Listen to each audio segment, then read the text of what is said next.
राधे राधे बंधु, आपका हार्दिक स्वागत है मेरे चैनल धर्म और ज्ञान में। हम जानते हैं कि मोक्षदा एकादशी का व्रत किस दिन करना है। 22 तारीख को करना है, 23 को करना है। मोक्षदा एकादशी का व्रत करने से मनुष्य को अपने पापों से मुक्ति मिलती है। वो मनुष्य अपने सब पापों से छूटकर अंत में सब भोगों को भोगकर विष्णु लोक को प्राप्त होता है। यह एकादशी बहुत ही महत्वपूर्ण होती है। बंधुओं, वर्ष भर में 24 एकादशी आती हैं, लेकिन जब अधिक मास लगता है तो एकादशी की संख्या 26 हो जाती है और हर एकादशी का अपना विशेष महत्व होता है। मार्गशीर्ष मास की एकादशी जो शुक्ल पक्ष की है, ये पूर्ण एकादशी होती है।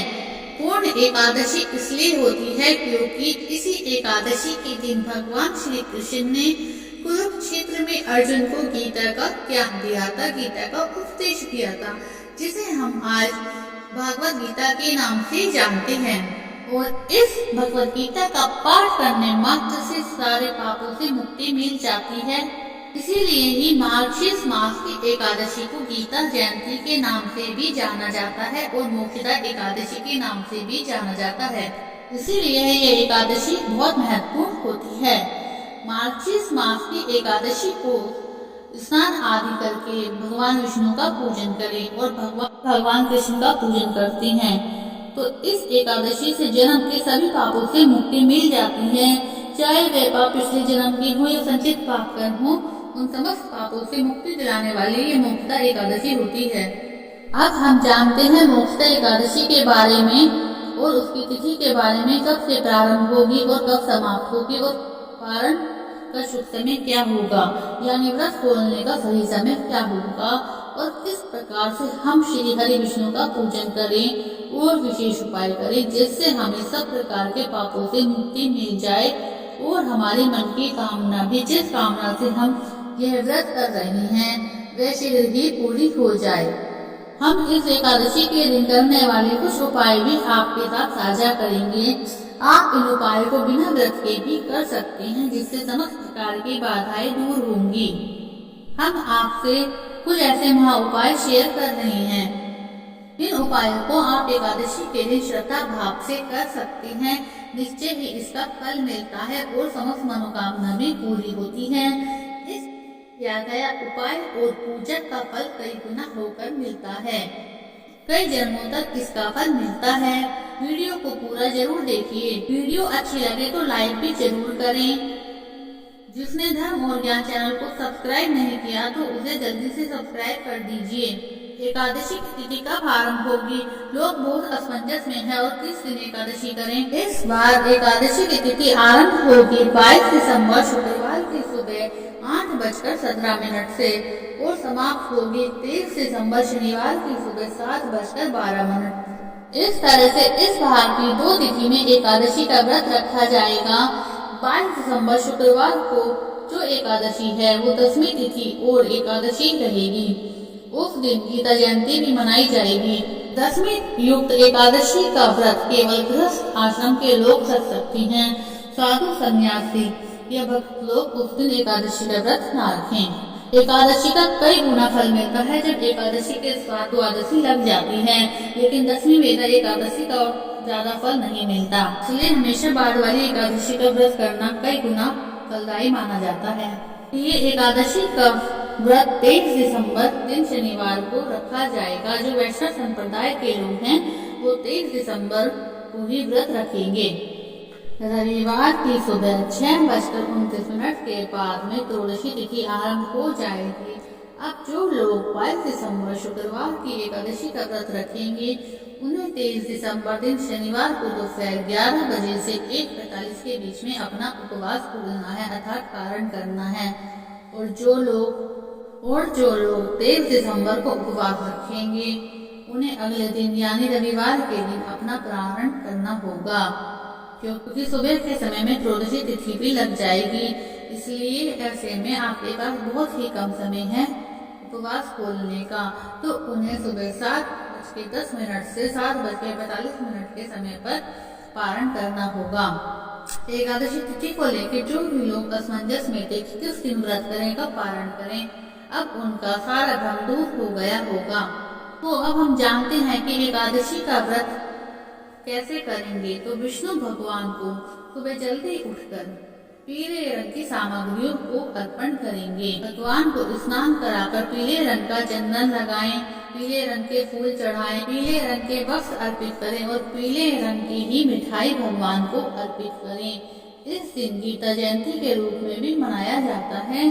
गीता का पूजन करें और दिन भर गीता का पाठ करें और भगवत गीता का दान करना भी बहुत अच्छा होता है। लेकिन दान ऐसे लोगों को करें जिनका मन भगवान में लगता हो या जिन्हें भगवत गीता के प्रति श्रद्धा हो और जो पढ़ने में समर्थ हो।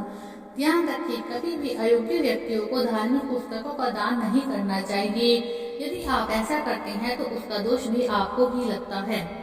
इस दिन ओम नमो भगवते वासुदेवाय मंत्र का जाप करें। हरे राम हरे कृष्णा मंत्र का भी जाप कर सकते हैं। ओम श्री विष्णु नमः मंत्र का भी जाप कर सकते हैं।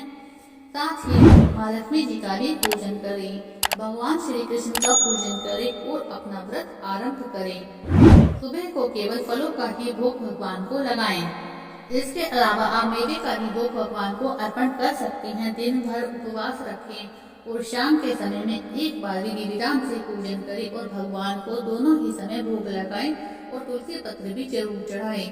अगले दिन सुबह शुभ मुहूर्त में भगवान का पूजन करें, फिर पारण करें और दान की सामग्रियों का भी पूजन करें। अपनी श्रद्धा अनुसार मौसमी वस्तुओं का, मौसमी फलों का और पीली वस्तुओं का दान करें।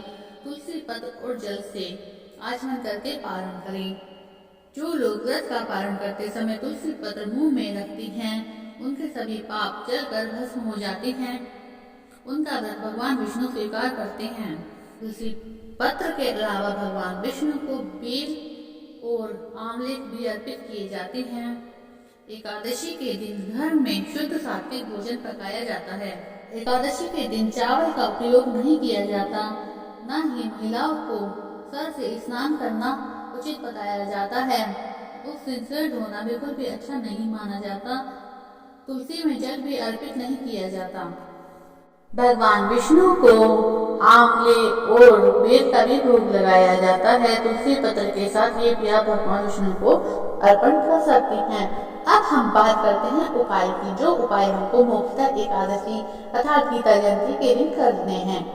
यदि आप गीता का पाठ करना चाहते हैं या बहुत समय से आप चाह रहे हैं कि हम भगवत गीता पढ़े और नहीं पढ़ पा रहे, तो आज के दिन थोड़ा सा पाठ जरूर करें। एक अध्याय 2 अध्याय पढ़ने से भी मनोकामना पूरी होती है।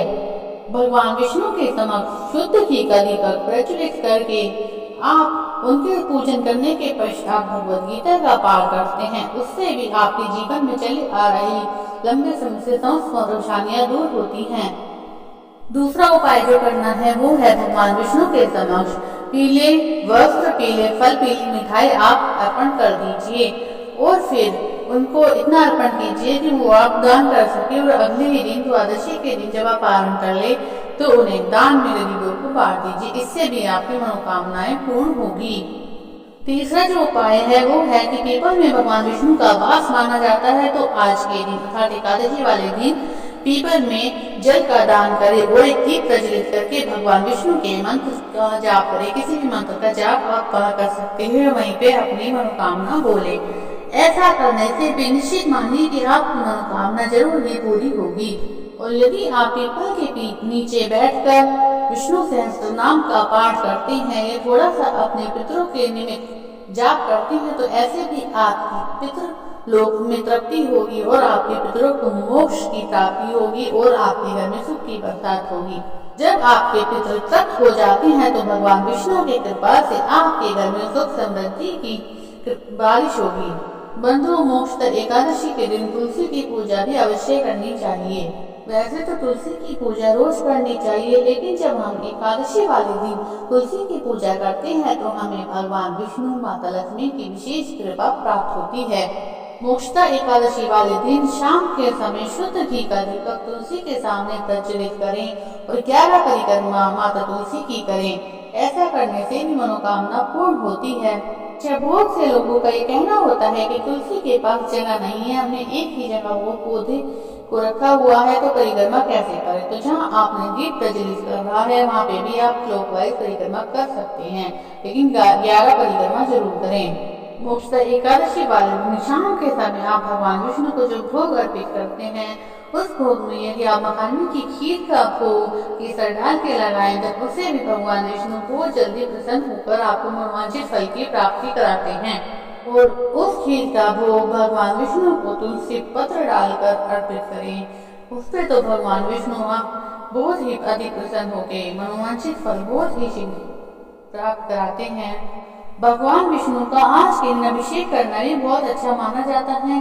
आपके पास भगवान विष्णु की कोई भी प्रतिमा हो या शालिग्राम हो या लड्डू गोपाल हो, उनका विधि विधान से अभिषेक करना चाहिए। पीले वस्त्र पीले फूल उनको समर्पित करने चाहिए। भगवान श्री हरि विष्णु के सामने बैठकर तुलसी की माला से यदि ओम नमो भगवते वासुदेवाय मंत्र का जाप करते हैं तो इस व्रत का संपूर्ण फल आपको प्राप्त होता ही है और भगवान विष्णु की असीम कृपा भी आपके ऊपर बरसती है और आपके मन की कोई भी कामना हो भगवान श्री कृष्ण की कृपा से वो जरूर ही पूरी होती है। अब आप कथा श्रवण कर सकते हैं, उसका लिंक आपको डिस्क्रिप्शन बॉक्स में मिल जाएगा।